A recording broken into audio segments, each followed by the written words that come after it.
Hello, कैसे हैं आप लोग? होपफुली आप सब एकदम बढ़िया होंगे, है ना। अपनी प्रिपरेशन आप अच्छे से कर रहे होंगे। तो फिर से हमारे चैनल पे आपका स्वागत है।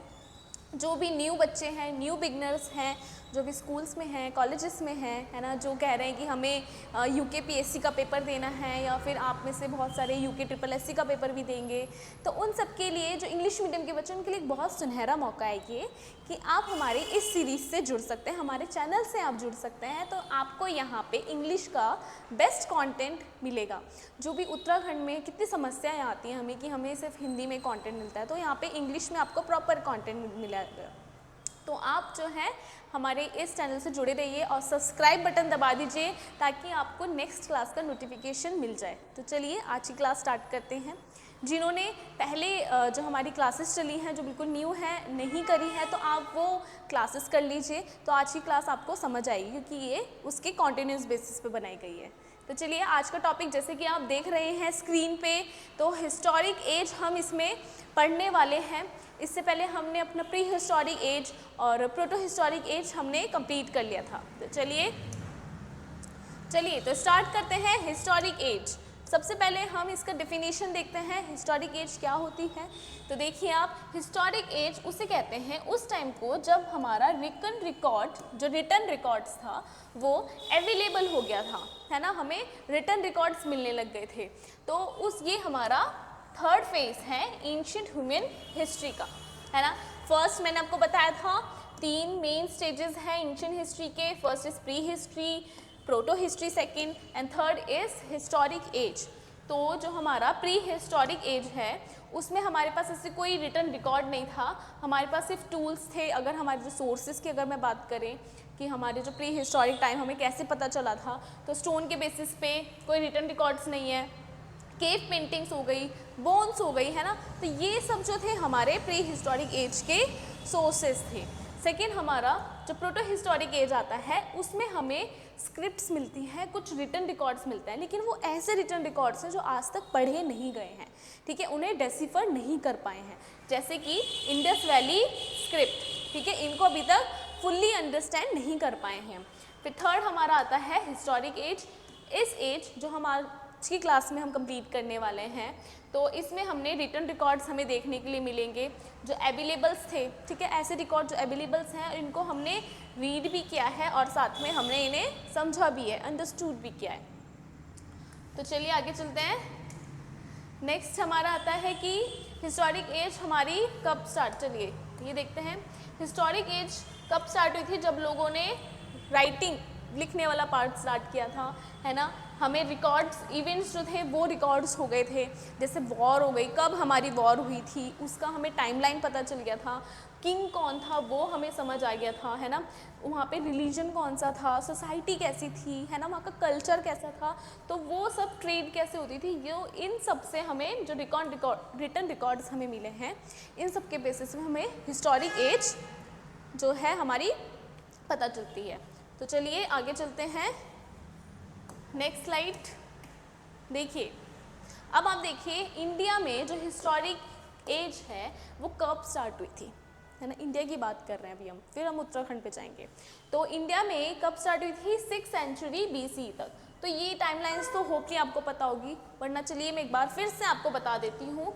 जैसे कि अभी 2025 चल रहा है ना, ऐसे ही कभी 2000 आया होगा, है ना, ऐसे ही 1000 भी, सेम वेज 0, ठीक है, 0 भी हम पहुँचे होंगे सेम। अब हम 0 से तो पीछे कैसे जाएंगे, 100, 200, है ना, ऐसे करके हम पीछे जाते हैं। तो ये वाला टाइम होता है बिफोर क्राइस्ट एरा, है ना। 0 को बोला जाता है कि अब यहाँ पे यीशु मसीह जी का जो है जन्म हुआ था। फिर उसके बाद का जो है CE मतलब क्राइस्ट एरा, फिर कॉमन एरा भी इसको हम कहते हैं, है ना। तो जैसे कि इसमें लिखा हुआ है 6th सेंचुरी, तो 6th सेंचुरी अगर मैं BC की बात कर रही हूँ तो मैं कैसे देखूंगी टाइमलाइन से? 0 से है यहाँ, ठीक है, ये 600 है और ये 500 है, ठीक है। तो 6 से हम 5 ऐसे आगे जाएंगे, है ना, आगे की तरफ जाएंगे तो हम इसमें ऐसे जाते हैं बिफोर क्राइस्ट एरा में। तो इसमें हम 600 से 501 तक काउंट करते हैं, ठीक है, ये है BCE। अगर मैं यही बोलूँ कि 6th सेंचुरी CE, ठीक है, कॉमन एरा की मैं बात करूँ तो इसमें हम आगे की तरफ जाते हैं ना, जैसे 0 है तो 0 के बाद 100, तो ऐसे 600 आएगा है ना, 500 आएगा, फिर 600 आएगा, तो ऐसे हम आगे की तरफ जा रहे हैं। तो इसमें हम क्या करेंगे, इसमें हम बोलेंगे 501 से 600 तक, ठीक है, ये इसका टाइम पीरियड रहता है 6th सेंचुरी सी तक। तो आपको ये क्लैरिटी मिल गई होगी। तो अब देखिए हम वापस से टॉपिक पे आते हैं। हिस्टोरिक एज कब था, कब स्टार्ट हुआ था, 6th सेंचुरी BC, मतलब 600 से 501 के आसपास, ठीक है। चलिए, तो यहाँ पे हमें क्या क्या चीज़ें देखने के लिए मिली, चलिए, जैसे कि महाजनपद हमें देखने के लिए मिले, है ना। जब हम हिस्ट्री वाला पार्ट पढ़ेंगे, एंशिएंट वाला पार्ट करेंगे, तो हम इससे रिलेट कर पाएंगे। तो महाजनपद हमें देखने के लिए मिले, जैसे कि जिसको हम लार्ज किंगडम कहते हैं, है ना, वो इमर्ज हुए। बुद्धा जी का, महावीरा जी का, इन सब का हमें क्या मिला है, इनका जन्म देखने के लिए मिला है हमें, है ना। नेक्स्ट हमें स्क्रिप्ट लिपियाँ देखने के लिए मिली है, जैसे ब्रह्मी लिपि, खरोष्टी लिपि, ये शुरू हो गई थी, है ना, स्टार्ट हो गई थी लिखनी। फिर हमें इंस्क्रिप्शंस मिले हैं एम्पायर अशोका के, है ना। तो इंस्क्रिप्शन क्या होता है, होपली आपको पता होगा। इंस्क्रिप्शन मतलब होता है, ठीक है, एक ऐसा रिकॉर्ड जो सॉलिड फॉर्म, जैसे कि कोई पत्थर हो गया, कोई मेटल हो गया, उनके ऊपर जो लिखा हुआ होता है, ठीक है, उनके ऊपर जो इनग्रेव्ड कर देते हैं, चाहे वो हथौड़े से लिखे, ऐसा रिकॉर्ड जो मिट नहीं सकता है ना, रबड़ से आप मिटा नहीं सकते, जैसे कॉपी में मिटा देते हैं, है ना। इरेजर, एक इरेजर तो ऐसी भी चली थी कि पेन वाला से कोई मिटा रही थी, है ना। इनको नहीं मिटा सकते आप, क्योंकि पत्थर पे लिखे हैं, मेटल पे लिखे हैं, तो इसलिए सालों साल बरकरार हैं। चलिए, तो ये थे इंस्क्रिप्शन जो अशोका का मिला है हमें, ठीक है। जैसे कॉइन्स हो गए, है ना, उस पे लिखावट देखने के लिए मिली है हमें, है ना। तो ये तो सब किसका पार्ट है, ये सब पार्ट है हमारे हिस्टोरिक एज का। तो चलिए आगे चलते हैं, हिस्टोरिक एज का पार्ट है। अब हम देखते हैं और क्या क्या है, सोर्सेज क्या रही हैं हमारे हिस्टोरिक एज की। तो सोर्सेज हम फटाफट से एक बार डिस्कस करते हैं। तो चलिए, अरे सोर्सेज देखिए, जैसे सबसे पहले है हमारा कॉइन, ठीक है, कॉइन हो गया। उसके बाद है फर्स्ट है इंस्क्रिप्शन, जैसे रॉक हो गए, है ना, पिलर हो गए। आपने पढ़ा होगा अशोका के 14 मेजर रॉक एडिक्ट है ना, मेजर रॉक एडिक्ट है, माइनर तो बहुत सारे हैं पर मेजर वाले 14 हैं। तो इसका मतलब क्या है कि वो जो पत्थर हैं उनके ऊपर उसने लिखाई करवाई है ना, कुछ तो लिखवाया होगा, वो क्या लिखा है हम पढ़ेंगे, है ना। तो ये रॉक एडिक्ट्स मिले हैं, उस पर उन्होंने, जो अशोका था उसने अपने धम्मा का प्रचार करने के लिए ये रॉक एडिक्ट्स लिखवाए थे, जिसमें उन्हें अभी हम पढ़ेंगे तब उस आपको पता चलेगा। फिर नेक्स्ट है कॉइन, कॉइन के ऊपर जब लिखा गया इंस्क्रिप्शन होगा, है ना। मैन्युस्क्रिप्ट मिली है जो हाथ से लिखी गई हैं, ठीक है। रिलीजियस बुक्स मिली हैं, जैसे कि वेदास हो गए, उपनिषद हो गए, है ना, बुद्धिस्ट और जैन के टेक्स्ट हो गए। फॉरेन अकाउंट्स भी हमको मिले हैं, जो ट्रैवलर्स आए थे, जैसे फाहेन हो गए, हुनसैंग हो गए, है ना, मेगास्थनीज, वो तो प्रोटो हिस्टोरिक का पार्ट है, ये इनमें भी जो है फाहेन, हुनसैंग, इनके रिकॉर्डेड फॉर्म्स हमको मिले हैं, है ना। फिर नेक्स्ट हमें जो अशोका है, ठीक है, अशोका हो गए, उनको रॉक एडिक्ट्स, पिलर, ये सब मिले हैं ना। तो चलिए, मेगास्थनीज का के जो सोर्स है वो भी बहुत इंपॉर्टेंट रोल इसमें प्ले करता है ना। सेकेंड हम देखते हैं मैनी हिस्टोरिकल राइटिंग्स। अब चलिए, अब हम आ गए हैं उत्तराखंड में। अब हम उत्तराखंड में देखने वाले हैं कि जो हमारी हिस्टोरिक एज है उसमें उत्तराखंड में कौन कौन ये सोर्सेस क्या हैं और ये कहाँ कहाँ पे मिले हैं। तो चलिए स्टार्ट करते हैं। सबसे पहले हम देखते हैं हिस्टोरिकल राइटिंग्स, जैसे मैं आपको बताया, स्टोन इंस्क्रिप्शन, ठीक है, पत्थरों पे लिखावट जो पत्थरों पे लिखी होगी, टेम्पल्स के ऊपर जो लिखी होगी, है ना, केव के ऊपर, गुफा में जो होगी, ब्रिक के ऊपर जो लिखा है, आइडल, किसी मूर्ति के ऊपर, है ना, मूर्ति में जो इंस्क्रिप्शन है, कॉपर प्लेट इंस्क्रिप्शन, है ना, कॉपर से बनी हुई प्लेट, उनके ऊपर जो इंस्क्रिप्शन है, करेंसी इंस्क्रिप्शन हो गई। तो ये सब सोर्सेज हैं हिस्टोरिक एज का जो उत्तराखंड में हमें, उत्तराखंड से रिलेटेड है। अब हम सबसे पहले आते हैं स्टोन इंस्क्रिप्शन पे। तो चलिए, कहाँ कहाँ पे हमें ये मिली है स्टोन इंस्क्रिप्शन।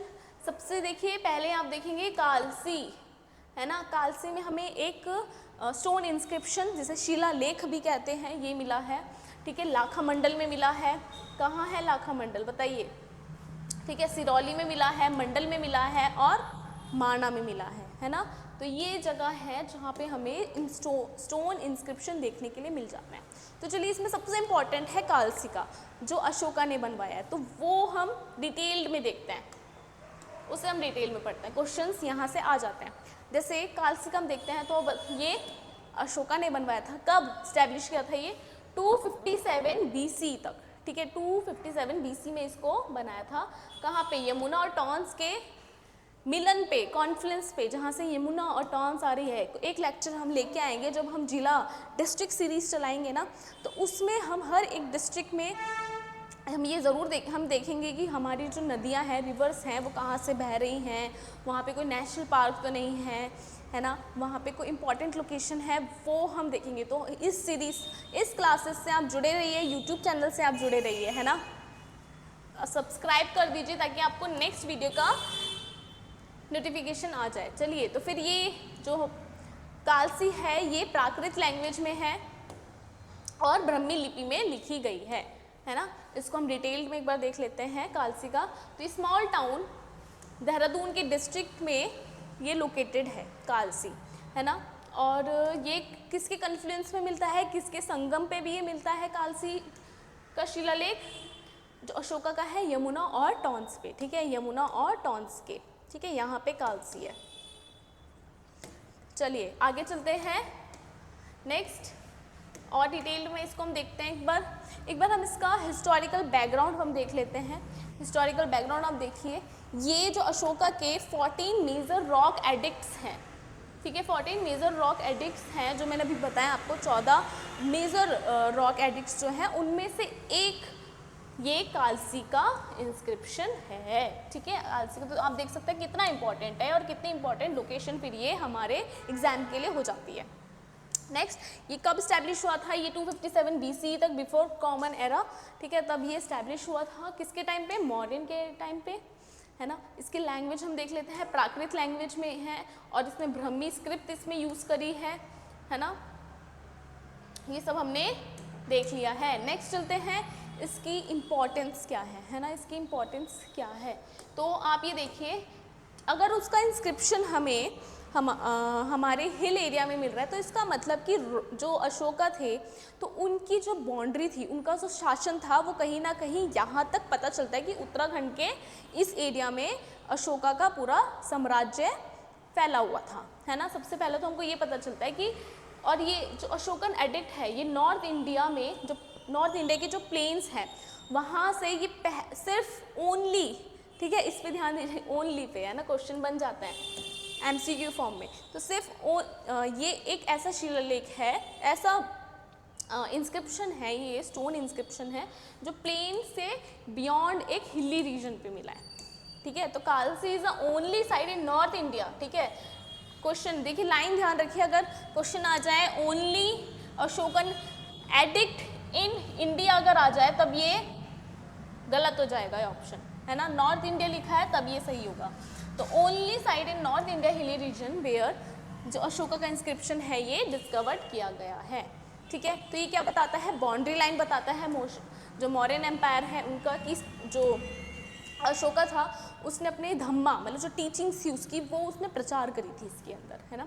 तो मैसेज ऑफ धम्मा उसने दिया था, जैसे कि अब देखिए क्या लिखा होगा उसने, उसमें लिखा था उसने कि वायलेंस नहीं करनी है, ठीक है, मार धाड़ नहीं चलेगी, है ना। बहुत मार धाड़ उन्होंने कर ली, तो उनको रिजल्ट क्या मिला कि इससे दुख पीड़ा ही मिलती है ना, खुशी नहीं मिलती है। तो उसका उन्होंने प्रचार किया कि जब कोई एक इंसान सक्सेस पे पहुंच जाता है, सक्सेस की पीक पे पहुंच जाता है, तो उसको रियलाइजेशन होता है कि वो देखता है कि अरे ये चीज़ें तो इतनी इंपॉर्टेंट भी नहीं थी, इतनी खुशी भी नहीं देती हैं।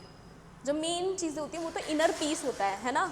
तो उस इनर पीस को बताने के लिए उन्होंने अपना धम्मा का प्रचार किया ऐसे रॉक एडिक्ट्स के थ्रू, ठीक है। नॉन वायलेंस बोला, टॉलरेंस पावर आपके पास होनी चाहिए, ठीक है, रिस्पेक्ट आपको करना है सारे रिलीजन का, है ना, और ह्यूमंस एनिमल्स के प्रति आपको काइंडनेस दिखानी है ना, ये सब। और नेक्स्ट उन्होंने बताया कि आपके पास कंपैशन होना चाहिए, है ना, ट्रुथफुलनेस होना चाहिए, सोशल हार्मनी चाहिए। ये वाली जो लाइन मैं नीचे वाली आपको बता रही हूँ ना, ये कंपैशन, ट्रुथफुलनेस, सोशल हार्मनी, ये आपके GS पेपर का भी पार्ट है। मेंस जीएस पेपर एथिक्स वाला, ठीक है, जो एथिक्स का पार्ट है उसमें आपको ये लाइन मिलेगी, कंपैशन, ट्रूथफुलनेस, है ना, सोशल हार्मनी। तो आप देखिए आपको इन सब का भी पता होना चाहिए, है ना। मेंस का भी मैं आपको बताती रहूँगी मैं क्लास के बीच में। चलिए नेक्स्ट चलते हैं, मेडिकल फैसिलिटीज़ उसमें बताई हैं, है ना, मेडिकल ट्रीटमेंट बताया है ह्यूमंस का, एनिमल्स का, ठीक है, किंगडम्स के अंदर। चलिए तो एक तरह से ये उसने बताया कि वेलफेयर अप्रोच पता चलती है अशोका की, है ना, सोशली वेलफेयर अप्रोच पता चलती है। चलिए तो नेक्स्ट चलते हैं, अब देखिए उसमें ये दोबारा से रिपीट हो गई चीज़ें, क्या क्या थी, नॉन वायलेंस, हाँ, काइंडनेस, आपको काइंड होना पड़ेगा, है ना, काइंड होना पड़ेगा, किसके लिए, एनिमल्स के प्रति कंपैशन आपको दिखाना पड़ेगा, है ना। रिलीजियस टॉलरेंस आपकी होनी चाहिए, मतलब कि आप रिस्पेक्ट करेंगे सबकी, रिस्पेक्ट करेंगे आप सबकी। मॉरल डिसिप्लिन आपके पास होना चाहिए, मतलब आपका गुड बिहेवियर होना चाहिए, आप सच्चे होने चाहिए और चैरिटेबल होने चाहिए, ठीक है। वेलफेयर मेजर्स के जैसे हॉस्पिटल्स खोल दिए ह्यूमंस के लिए, एनिमल्स, ये सब उसने बताया है उस कालसी एडिक्ट के अंदर, क्या क्या चीज़ें बताई हैं कि हमने हॉस्पिटल खोले ह्यूमंस के लिए, ठीक है, प्लांटिंग ट्री, डिगिंग वेल्स, ठीक है, कुएं खोद दिए हैं। तो आप देखिए कि जो अशोका है वो कितना सोशल वेलफेयर की तरफ उसने अपना रुख मोड़ लिया अपने लास्ट के टाइम पे, है ना, अपने जो उनकी लास्ट टाइम चल रहा था उस टाइम पे। सिग्निफिकेंस क्या थी, ठीक है, सिग्निफिकेंस क्या रही उत्तराखंड के लिए, यहाँ पे ये हुआ कि हमें कल्चर हिस्टोरिकल हेरिटेज साइट पता चलती है ना, मौर्यन एम्पायर का ये पता चलता है कि उनका जो शासन था हमारे उत्तराखंड में भी था, है ना, तो इससे आर्कियोलॉजिस्ट, हिस्टोरियंस, टूरिस्ट अट्रैक्ट होते हैं। चलिए तो नेक्स्ट अब हम आते हैं कॉइन्स पे, है ना, कॉइन्स इंस्क्रिप्शन पे आते हैं। तो जो कॉइन इंस्क्रिप्शन है इसमें हमें जो कुनिंद के कॉइन्स हमें इन्हें मिले हैं तो वो 3 टाइप के मिले हैं। जैसे सबसे पहले आप देख रहे हैं कि अमोघ भोती का मिला है, ठीक है, सेकंड है अल्मोड़ा टाइप का कॉइन हमें इसमें मिलता है और तीसरा है चित्रेश्वर टाइप का कॉइन। तो 1 बाय 1 इनको कंप्लीट करते हैं। चलिए तो सबसे पहले हम देखते हैं अमोघ भूति टाइप, ठीक है। तो जो अमोघ भूति का कॉइन है ये सिल्वर कॉइन है, सबसे पहला पॉइंट। सेकंड ये कब मिला था, 1st सेंचुरी BC के टाइम पे, ठीक है, किस और यहाँ पे किसका नाम है, किंग अमोघ भूति का, ठीक है, सबसे पावरफुल किंग इन्हें बोला जाता है एंशिएंट टाइम का। तो जो सिल्वर ट्रिकैम है इसमें इंडो ग्रीक का वेट फॉलो किया गया है। जैसे इंडो ग्रीक के टाइम पे जो वेट थे जैसे 2.14 ग्राम ये यूज़ हुआ है, ठीक है। एक तरह से इससे क्या पता चलता है, हमें एक स्ट्रॉन्ग कल्चर कनेक्शन पता चलता है, ठीक है, इंडो ग्रीक से। सेकेंड हमें इसमें क्या पता ये वाला जो कॉइन है इसमें क्या दिखता है कि जो डियर है वो राइट हैंड साइड पे है, ठीक है, राइट हैंड साइड पे है, और जो कोबरा है वो दोनों साइड में बैठे हुए हैं फ्लैंक्ड करके, और लक्ष्मी जी हैं वो उनके पास में लोटस है ये दिखाया है, ठीक है, और ठीक है ब्राह्मी लिपि में है। और नाम क्या है इसमें ब्राह्मी लिपि में क्या लिखा है, रचना कुनिंद दास्य अमोघ भूतिया अमोघ भूतिस्या महाराजस्या, ठीक है तो बहुत ही बड़ा नाम, पर चलिए प्रोनाउंसिएशन हो ही गया। नेक्स्ट फिर देखते हैं अब अल्मोड़ा, ठीक है, अल्मोड़ा लोकल जो अल्मोड़ा टाइप के जो कॉइन्स हैं इनके बारे में पढ़ते हैं। तो चलिए सबसे पहला पॉइंट है कि ये कॉपर, ठीक है, कॉपर के ये बने हुए हैं, हाइट इन ब्रॉन्ज के ये बने हुए हैं, है ना। सेकेंड आप देख सकते हैं कब ये फाउंड हुए थे, ये बने थे, इशू हुए थे 1 सेंचुरी से 3rd सेंचुरी CE तक, कॉमन एरा तक, ठीक है। कहाँ पे, मेनली अल्मोड़ा रीजन में, ठीक है, और उसके सराउंडिंग्स में, ठीक है। तो इसमें जो है कुछ लोकल रूलर्स का इस यहाँ पे नाम मिल जाता है इस कॉइन्स पे, जैसे शिवदत्त, हरिदत्त, शिवपालित, है ना, इन सब का जो है नाम मिल जाता है। नेक्स्ट टिपिकली ये किससे बने हुए हैं, मेनली कॉपर से, ब्रॉन्ज से, है ना, तो ठीक है ये इसमें इम्पॉर्टेंट है। चलिए तो नेक्स्ट चलते हैं चित्रेश्वर टाइप ऑफ कॉइन। तो चित्रेश्वर वाले जो हैं सिल्वर शिवा टाइप कॉइन्स हैं ये, ठीक है, शिवा टाइप मतलब कि शिव जी को दिखाया होगा। तो चलिए कब है ये, सेकेंड सेंचुरी सी में ये मिले थे हमें, ठीक है, कुनिंद रूलर्स के बाद। तो इसमें फीचर्स ये क्या है, जो शिव हैं उनको ही चित्रेश्वर बोला है। उन्होंने अपने हाथ में क्या होल्ड कर रखा है, ट्रेडेंट एक्सिस, कुल्हाड़ी, ठीक है, और combined by leopard skin drapery, मतलब कि जो लेपर्ड है उसकी खाल जो है वहाँ पे दिखाई गई है, ठीक है, और मल्टी हेडेड फॉर्म में वो दिखाए गए हैं, बहुत सारे सिर उनके दिखाए गए हैं। तो चलिए इसमें इम्पॉर्टेंट यही है। नेक्स्ट चलते हैं, हाँ चलिए, तो एक बार फटाफट से इनका क्विक रिवाइज कर लेते हैं।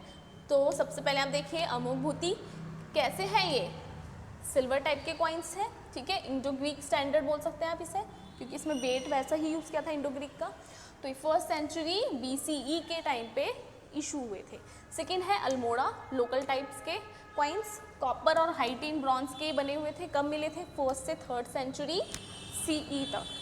नेक्स्ट है चित्रेश्वर, मतलब शिवा टाइप के कॉइन्स, शिवा टाइप बोलते हैं इन्हें, कॉपर एंड ब्रॉन्ज के बने हुए हैं ये, और कब मिले थे, कब इशू हुए थे ये, सेकेंड सेंचुरी C। तो ये इशू वाला टाइम है इनका।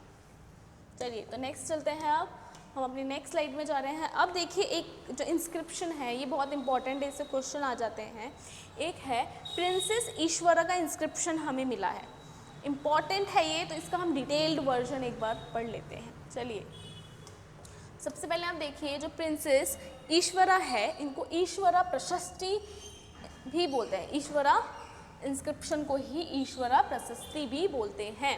लोकेशन इसकी कहाँ है, लाखामंडल, ठीक है, लाखामंडल टेम्पल में, जो कहाँ पर है, जौनसार भावर एरिया देहरादून में, ठीक है।